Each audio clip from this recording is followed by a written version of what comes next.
Now then, a lot of you have noticed that people have been unboxing new 80GB PS3s without Metal Gear Solid 4 bundled with it. And if you go on GameStop's site, you'll notice that there's only the 80GB, not bundled with Metal Gear Solid as well. And there's no 40GB. Wondering why? Well, here's the news. Apparently Sony discontinued the 40GB and are only putting out the 80GB. But here's the catch. The 80GB compatibility, PS2 compatibility, and memory card slots and 4 USB ports have been stripped. Yeah, you heard me right. It's basically the 40GB model now, except it's 80GB.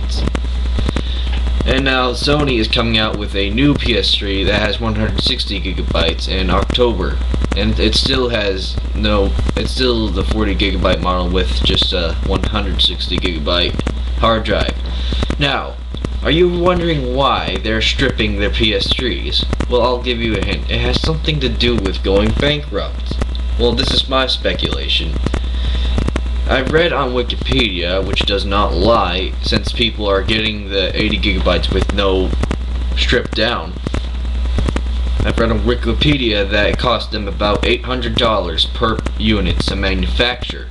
So think about it. They're like millionaires now, and it takes $800 for them to build one of those things. So that pretty much means they're on a really expensive budget.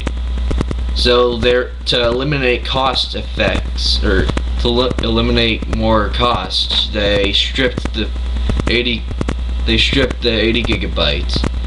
And are you wondering what happened to the Emotion engine?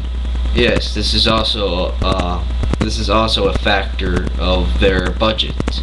They stripped it because of budget cuts or something like that. Like, they were a bit low on money, so they just took it out and replaced it with software emulation.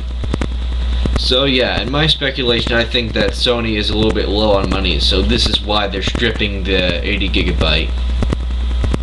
And yet they're releasing a 160GB. How they're affording this, I do not know. Okay, in closing, they're putting out a 80GB, no PS2 compatibility, a 160GB, still no PS2 compatibility, and they're discontinuing the 40GB. So I suggest getting a PS3 now while you can. It still has Metal Gear Solid 4 bundles with it. Thank you and have a good day.